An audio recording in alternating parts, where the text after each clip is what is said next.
Hi guys. Today we'll be talking about basic skills in witchcraft, such as grounding. It doesn't really matter if you're a new witch or somebody who has been practicing for decades. This is a basic technique that we all need to use in order to be successful. To do the grounding, we require one or two even more basic techniques for the witchcraft, also for everyday life, and most of us do it without even knowing. One of those is meditation, and the other is visualization. People often use those interchangeably, but they're not the same thing. Meditation requires us to clear our mind, to be fully without any thoughts. When a thought arises, we tend to accept it and then let it go again. The mind has to be clear. This technique is very important for our everyday life and also if we're trying to focus during our magical practice. Now, visualization is something different. When we visualize, we actually have images in our mind and thoughts. So guided meditation usually goes very slow and requires us to let go of everything that arises in our mind, to be aware of our body, of different body parts, how they're getting empty, and so on. Guided visualizations are way more vivid and action-loaded even, and we need both techniques in order to proceed. Now, lucky for us, all of us have done meditation and visualization throughout our daily life. It doesn't matter if we practice magic or not. This is something that every human does. If you've been in a bus or in a car and all of a sudden you realize you do not remember past 15 minutes of your road, this is most likely because you're meditating or your mind was in a state, in a frequency where it was meditating. Anytime you have imagined something and seen yourself somewhere, this is visualization. This is more common for us, or more common that we remember it. Meditation, on the other hand, is a clear mind. That's why we do not remember it. So why is grounding important? The earth transforms different things. If you put a seed into the earth, it is going to grow into a plant. If you put something dirty, the earth is the microbes in the earth are going to take it apart and make different elements out of it. We come from that same earth, and to think that we are disconnected just makes us unhappy.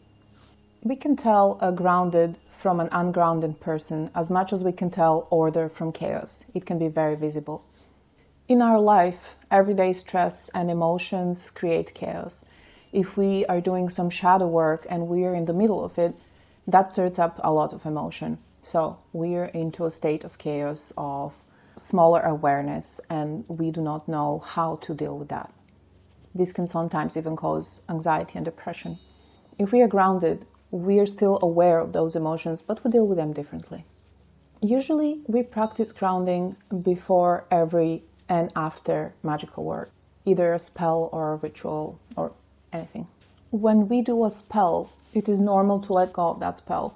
And if we do not ground after the actual spell, we did not let go. The spell cannot manifest itself. Also, we do not want to carry all the energy and emotions with us all the time. This is why grounding is so important. Depending on where you live, it can be more easy or harder to do the grounding, but there is stuff we do every day that actually are grounding techniques. First thing that comes to mind is walking barefoot on the grass. It is very soothing and it can help us relax just by knowing we're there and doing that. Every type of garden work is also grounding. Many of us who live in apartment buildings have different plants we have around, even a cacti or anything, and this fills us with joy, and this is the reason why we handle the earth while we handle the plant. Sitting on the ground during a lunch break is grounding. Pottery is grounding. Carrying rocks in our pocket or as jewelry is very grounding. The rocks hold certain vibration in them. And if you have two people, it is usually one that has one kind of vibration and the other person aligns. The rocks are in a crystal form. Only we can align to them. They do not change their vibration. So carrying around grounding rocks like tourmaline or obsidian, numit, even carnelian, they can all help us ground. So do also the rocks that are connected to our root chakra. So all the red rocks and the rocks that help us actually be aware of our root chakra. We can carry a little bit of salt in a little bottle around our neck. Salt is also very grounded, not your average kitchen salt, but any type of sea salt or Himalayan salt and so on.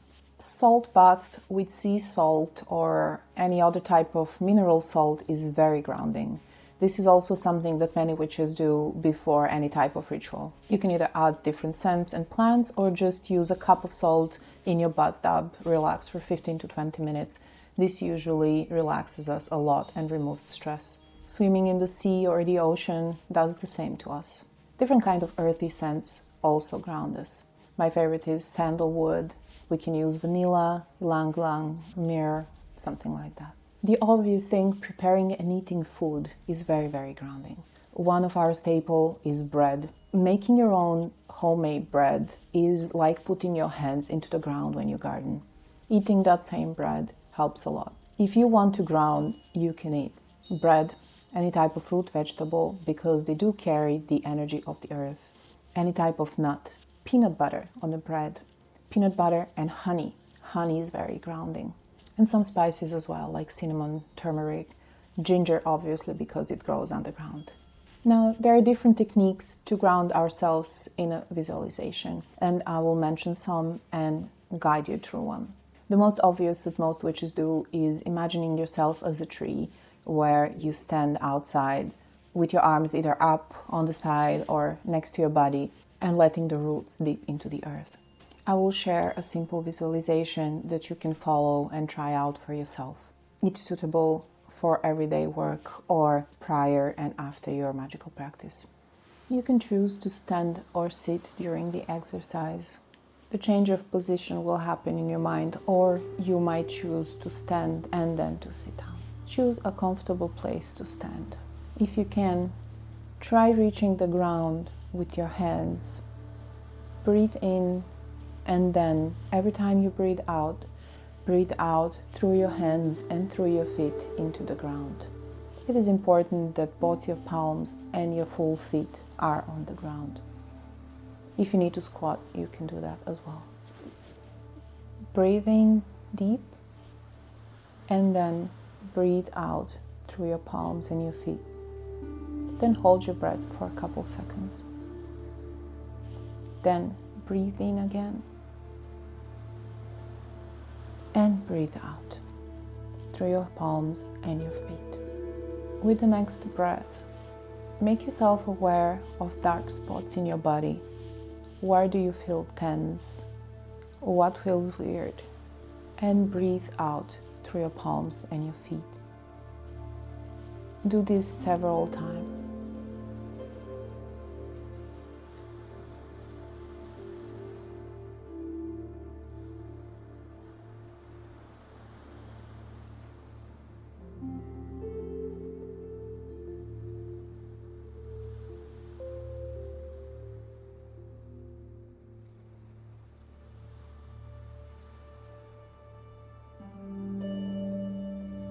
Now slowly get up and put your hands up in the air. Open your palms toward the sun. Imagine a storm coming. There is wind and there is rain.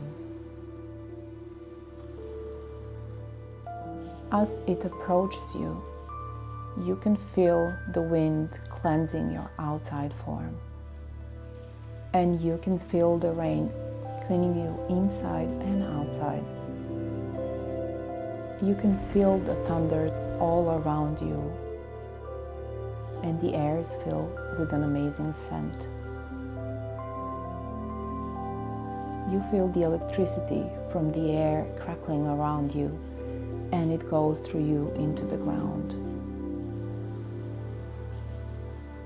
As you start feeling lighter, the thunders move away from you, and the rain cleanses the last of debris that you feel inside. Slowly let your arms down. You can sit down if you want for this part. And place your hands either on the ground or toward each other in your lap. Imagine your chakras. Start from the crown chakra at the top of your head.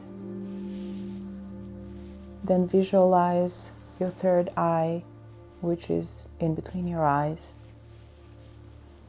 The next one is your throat chakra. Open it up widely. The next is your heart chakra. Release everything that is stuck in there. If you feel any tension in your plexus chakra, where your stomach is, just let it go downwards as if it's flowing out. Release the tension from your sacral chakra, which is right under your navel. And concentrate on your root chakra, which is on the bottom of your tailbone. Slowly start growing the roots from your root chakra into the ground. You can go only several inches or deep, deep underground, even until you reach lava. If you can, visualize a little sprout, like a tree sapling, going from your root chakra through all the other chakras up until it reaches your crown chakra. You will be releasing everything that you need to release through these roots and give it to the earth. The earth is going to transform it, and you can soak in new energy that will be delivered to your body through this sapling. Grounding works both ways. So as you breathe out, release stuff through the roots into the soil all around you. And as you breathe in, breathe through those same roots and bring in calming energy into you. With every breathing out, you can release the stress and the anger that you feel. If you are about to do any type of magical work and you're loaded with emotions, it can act in unpredictable ways. This is why we ground. Fill yourself with the calming energy until you feel like you're another plant planted into this soil. Until you're full of this amazing calming energy.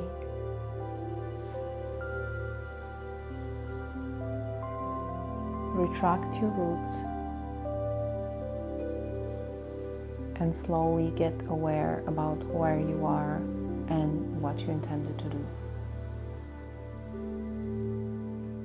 When you're ready, get back into the present. How do you feel now? You can use the grounding as often or as little as you want. It is a technique that is used throughout history and even in modern day in psychology to relieve ourselves from stress and anxiety. There isn't such a thing as too much grounding. If you're doing any of the stuff I mentioned before, there is a good chance that you're already calm and grounded.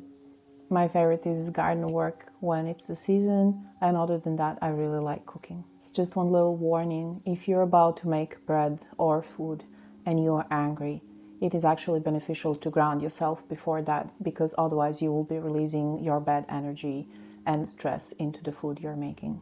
Food is only made with love. That is all for today. I hope that this visualization will help you get closer to your desired results and feeling more happy and relaxed throughout the day.